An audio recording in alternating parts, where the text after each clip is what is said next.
आज बहादुरपुर प्रखंड अंतर्गत प्रेमजीवर पंचायत के सामुदायिक भवन वार्ड नंबर 12 में जिला अधिकारी श्री राजीव रोशन एवं वरीय पुलिस अधीक्षक श्री अवकाश कुमार की संयुक्त अध्यक्षता में जनसंवाद कार्यक्रम का आयोजन किया गया। कार्यक्रम का सर्वप्रथम जिला अधिकारी एवं वरीय पुलिस अधीक्षक द्वारा दीप प्रज्वलित कर उद्घाटन किया गया।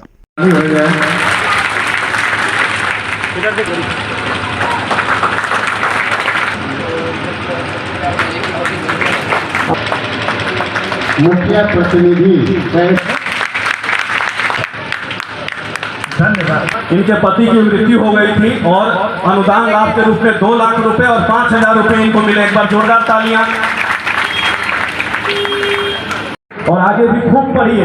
मैंने बोला यदि कोई IIT निकाल लेते हैं तो जो लाखों रुपए की फीस है वो लेबर डिपार्टमेंट देगा। पूनम देवी जी हैं, इनका लेबर कार्ड बना हुआ है। ये निर्माण श्रमिक है, इन्होंने पुत्री की शादी की थी। इनको 50,000 रुपए का अनुदान मिला है इनके अकाउंट में डायरेक्ट। ये सभी चीजें आपके अकाउंट में जाते हैं, बिल्कुल ट्रांसपेरेंट प्रक्रिया है। मेरे पापा का नाम पासवान है। मैंने फर्स्ट किया 317 नंबर आया और 10,000 का मिला। धन्यवाद। गठन किया।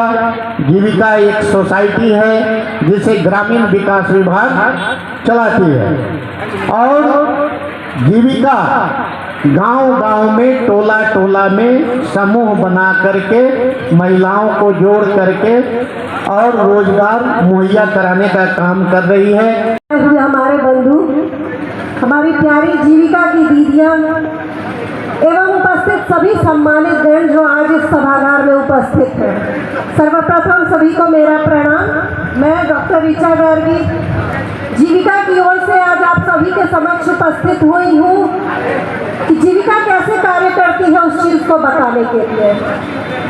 माननीय मुख्यमंत्री जी की बहुत ही महत्वाकांक्षी योजनाओं में से जीविका एक है, हम सभी लोग जानते हैं।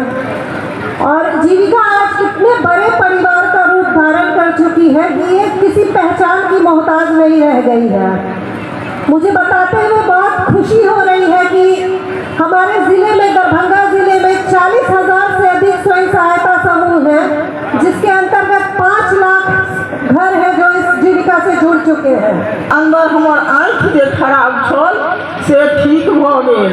मुँह कनिक अछि ओहो बुझाइए ठीक भ जात, बहुत कम भ गेल हन। जा रहा था सर के द्वारा कि यहाँ पे पंचायत में काफ़ी उल्लेखनीय काम हुए हैं, खासकर बिहार में। उसके संबंध में मैं 2-3 चीज़ें बताना चाहूँगा कि बिहार में कैसे बाकी राज्यों से अलग काम हुआ है। जैसा कि सभी लोगों को पता है कि पंचायती राज व्यवस्था में लोग खुद अपने जनप्रतिनिधि चुनते हैं और वो चुने हुए जनप्रतिनिधि आप लोग स्वयं भी अपनी योजनाओं के बारे में निर्णय लेते हैं। पुलिस से संबंधित जो चीज़ें हैं वो बहुत चीज़ें आप लोग जानते भी होंगे, लेकिन कुछ नई चीज़ें सरकार के द्वारा, बिहार सरकार के द्वारा स्टार्ट की गई हैं, उन पर कुछ रोशनी हम लोग डालेंगे। 112 के बारे में आपको पता होगा, इमरजेंसी रिस्पांस सिस्टम है। 112 नंबर पर आप लोग किसी भी स्थिति में अगर कोई घटना होती है, कहीं एक्सीडेंट होता है, कहीं आपको लगता है कि क्राइम हो रहा है, तो आप 112 पर सूचना दे सकते हैं। डायरेक्ट पटना में कंट्रोल रूम रहता है, वहाँ से फिर यहाँ जो गाड़ियाँ हैं अलग अलग स्थानों पर लगी हुई, वो तुरंत आपके पास 5 से 10 मिनट में, अभी हम लोग का रिस्पांस टाइम 10 से 12 मिनट का है, 12 मिनट के अंदर पहुँच जाता है दरभंगा जिला में।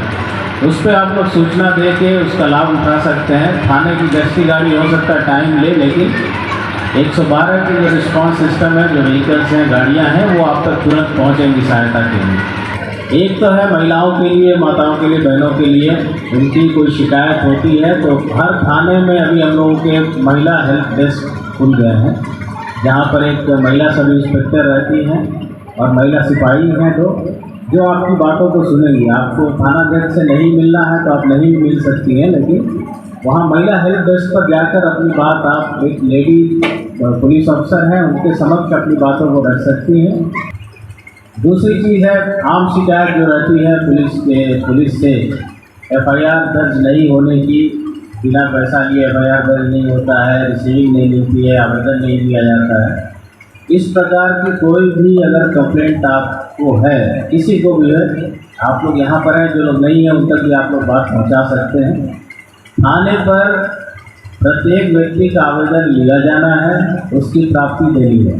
आवेदन की प्राप्ति देनी है, ये पहला चरण है।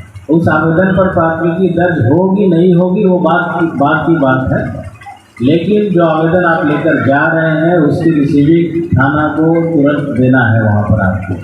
आभार प्रकट करना चाहूँगा, अभिनंदन करना चाहूँगा कि आपने अवसर दिया है जनसंवाद कार्यक्रम के माध्यम से आपके पंचायत में आकर आपसे रूबरू होने का, सरकार की विकास की योजनाओं के बारे में आप तक जानकारी पहुंचाने का, और जो भी समस्या है पंचायत की जो जिला स्तर तक सॉल्व होने वाली है, जिसका समाधान हो सकता है, उसके बारे में जानने का, और साथ ही अगर कोई ऐसी समस्या है जिसका समाधान राज्य स्तर तक हो सकता है तो वो जान करके आप लोगों के माध्यम से हम जानकारी प्राप्त कर लें और राज्य सरकार के संज्ञान में लाएं। मुख्य उद्देश्य जनसंवाद कार्यक्रम का यही है।